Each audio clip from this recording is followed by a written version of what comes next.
Welcome to my YouTube channel. आज के इस वीडियो में मैं secondary school teacher general category जो कि आज का पेपर है वो सॉल्व करूंगा। जाहिर सी बात है ये क्वेश्चंस तो एग्जाम में नहीं आएंगे, लेकिन इसी से रिलेटेड क्वेश्चंस आ सकते हैं एंड आपको एक आइडिया हो जाएगा कि एग्जाम में किस तरह के क्वेश्चंस आ रहे हैं। तो पहला सवाल है पैसिव वॉइस का कि my parents have done this to help you in your financial crisis. अब ये सेंटेंस देखें, to help you in your financial crisis, ये क्या है? एक्सटेंशन है, इसको आपने इधर ही रखना है। My parents have done this, अब ये क्या है? एक सेंटेंस। एज यू नो कि पैसिवाइज करने के लिए हम क्या करते हैं, जो सब्जेक्ट है उसको ऑब्जेक्ट की जगह रखते हैं और ऑब्जेक्ट को क्या सब्जेक्ट की जगह रखते हैं। एंड जब एक्टिव में प्रेजेंट परफेक्ट होता है तो पैसिव में क्या? प्रेजेंट परफेक्ट कंटिन्यूअस रखते हैं। अब दिस क्या है? सिंगुलर, तो उसके साथ क्या? हैज लगना चाहिए। This has been. And third form of the verb, this has been done by my parents, और ये extension to help you in your financial crisis. अब जो ऑप्शन वन है दिस हैव बिन, अब दिस सिंगुलर है उसके साथ plural, ये गलती है। एंड दिस इज बिन, ये कोई सेंस नहीं बन रहा। This is to be done, इसमें भी टेंस चेंज है। तो क्वेश्चन नंबर वन का सही ऑप्शन क्या है? This has been done by my parents to help you in your financial crisis. Question number two भी सेम पैसिव है कि deforestation has reduced rainfall in the tropical lands. अब ये भी जुमला इन द ट्रॉपिकल लैंड्स, ये क्या है? एक किस्म की एक्सटेंशन है। Deforestation has reduced rainfall, again अब रेनफॉल क्या है? ऑब्जेक्ट है एंड डिफॉरेस्टेशन क्या है? सब्जेक्ट है। तो रेनफॉल हैज बीन रिड्यूस्ड, अब इसमें बाय नहीं लगा सकते। क्यों? क्योंकि जो डिफॉरेस्टेशन है वो कोई डूअर नहीं है, तो इस वजह से rainfall has been reduced due to deforestation in tropical lands. Question number three is about one word substitution. A short poem or speech addressed to the spectators after the conclusion of a drama. तो इसको क्या कहते हैं? Epilogue. अच्छा, epilogue क्या होती है? किसी भी ड्रामा, बुक या कोई और चीज हो, उसके आखिर में जो स्पीच दी जाती है उसको क्या कहते हैं? एपीलॉग। और जो उसके शुरू में दी जाती है, जैसे आपने बुक्स पढ़े होंगे उसमें इंट्रोडक्टरी रिमार्क्स होते हैं, तो a separate introductory section of a literary, dramatic और म्यूजिकल वर्क, उसको हम क्या कहते हैं? प्रोलॉग। एंड प्रोलॉग के सिनोनिम्स क्या हैं? इंट्रोडक्शन, फॉरवर्ड, प्रीफेस या प्रीएम्बल। ये वेरी इंपॉर्टेंट है, आपने याद रखने हैं। क्वेश्चन नंबर फोर एक वन वर्ड सब्सटीट्यूशन है कि fear of lightning and thunder is. तो इस सवाल का सही ऑप्शन है डी, एस्ट्रोफोबिया। अच्छा, ये जो ऑप्शन बी है, एक्रोफोबिया, इसे क्या कहते हैं? Fear of Heights. एंड ये जो ऑप्शन सी है, साइनोफोबिया, इसे साइनोफोबिया, ये किसका डर है? Cynophobia is the fear of dogs and canines. Number five is about direct and indirect speech. अब ये जो पोर्शन होता है इसको हम क्या कहते हैं? रिपोर्टिंग स्पीच, और ये क्या होता है? Reported speech. अब अगर यहाँ पे क्या प्रेजेंट होता है तो चेंजिंग के वक्त इसमें कोई फर्क नहीं पड़ता, टेंस में कोई फर्क नहीं पड़ता। लेकिन अगर यहाँ पे पास्ट होता है तो इसका टेंस क्या हम चेंज करते हैं। जैसे विल है तो वुड होता है, प्रेजेंट हो तो पास्ट हो जाता है, पास्ट है तो पास्ट परफेक्ट हो जाता है। और दूसरा, अगर यहाँ पे थर्ड प्रोनाउन है, third person pronoun, he, she, it, they, तो वो चेंज नहीं होते। अब देखें, ही सेड, ये इन्वर्टेड कामाज हटा के हम क्या देट लगाते हैं, ही सेड देट, अब ये क्या होगा? चेंज नहीं होगा, दे। अब विल है तो विल को किस में चेंज करते हैं? वुड में, वुड बी यूजिंग। अब यहाँ पे क्या है? My car. ये याद रख लें कि जब भी इधर रिपोर्टेड स्पीच में फर्स्ट पर्सन प्रोनाउन होता है तो उसको हम इसके सब्जेक्ट के साथ क्या करते हैं? चेंज करते हैं।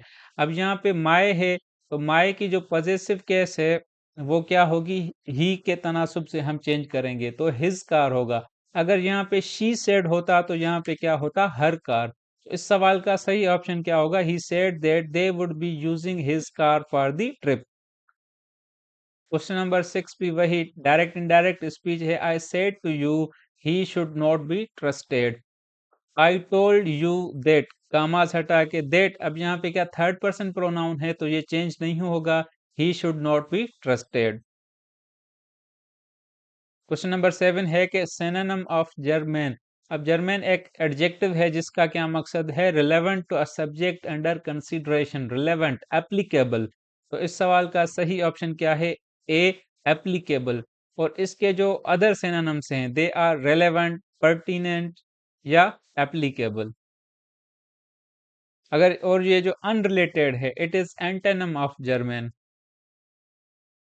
क्वेश्चन नंबर 8 है कि एंटोनिम ऑफ जेनियल। अब जेनियल क्या है, फ्रेंडली, दोस्ताना। तो इसका एंटोनिम क्या होगा, रूड। क्वेश्चन नंबर 9 है which of the following is a complex sentence. इनमें से कौन सा क्या एक कॉम्प्लेक्स सेंटेंस है। इस सवाल का जवाब देने से पहले आपको कॉम्प्लेक्स सेंटेंस की डेफिनेशन आने चाहिए कि कॉम्प्लेक्स सेंटेंस में दो पार्ट्स होते हैं, उसमें एक डिपेंडेंट क्लास जरूर होता है। अब ये देखें, व्हेन दी पार्टी एंडेड, अब ये क्या करता है, डिपेंड करता है, ये कोई कंप्लीट सेंस नहीं दे रहा, ये किस पे डिपेंड कर रहा है, वी वेंट होम। तो इस सवाल का सही ऑप्शन क्या होगा, सी। और ए, बी एंड डी ये क्या हैं, सिंपल सेंटेंसेस हैं। क्वेश्चन नंबर 10 है कि select the sentence with correct subject verb agreement. अच्छा, एक चीज याद रख लें कि जब भी हम ईच ऑफ यूज करते हैं, ईच ऑफ, तो यहाँ पे जो भी नाउन है वो क्या होगा, प्लूरल होगा, और वर्ब उसके साथ हमेशा क्या रखेंगे, सिंगुलर रखेंगे। जैसे each of the books is interesting. अब ईच ऑफ द बुक्स, यहाँ पे गलती क्या है, ये are. Each of the books, again इसमें गलती क्या है, वर। अगर इसको हम पास्ट में लिखें तो each of the book was interesting and each of the book have been, again यहाँ पे क्या है, प्लूरल है। अच्छा, अच्छा, इस सेंटेंस में एक और भी गलती हो सकती है, each of the book is interesting. उस केस में जो गलती होगी वो बुक में होगी, क्योंकि each of the books is interesting is the right answer. Question number 11 है कि which country was first to recognize Pakistan after independence. आज़ादी के बाद ईरान वो पहला मुल्क था जिसने पाकिस्तान को एक आज़ाद मुमलिकत तस्लीम किया था। तो इस सवाल का सही ऑप्शन है क्या, सी। क्वेश्चन नंबर 12 है who issued the legal framework order in 1970। तो इस सवाल का सही ऑप्शन है क्या, बी, जनरल यहिया खान। अब लीगल फ्रेमवर्क ऑर्डर क्या था, एक प्रेसिडेंशियल डिक्री थी जो उस वक्त के प्रेसिडेंट जनरल यहिया खान ने इशू किया था 1970 में। और इसका मकसद क्या था, to let down political principles and laws governing the 1970 general elections. 1970 की ये पहली इलेक्शन थी which was direct election in the history of Pakistan. Question number 13 है कि in which year Pakistan became a republic. इस सवाल का सही ऑप्शन है क्या, सी, 1956। पाकिस्तान का जो पहला आइन वो 1956 में आया था। उससे पहले जो पाकिस्तान का हेड ऑफ स्टेट वो मलका बरतानिया थी। तो 1956 के बाद पाकिस्तान एक रिपब्लिक बना और गवर्नर जनरल की जो पोस्ट है वो turned into president. Question number 14 है which was the first opposition party in Pakistan. तो इस सवाल का सही ऑप्शन है क्या, बी, आज़ाद पाकिस्तान पार्टी।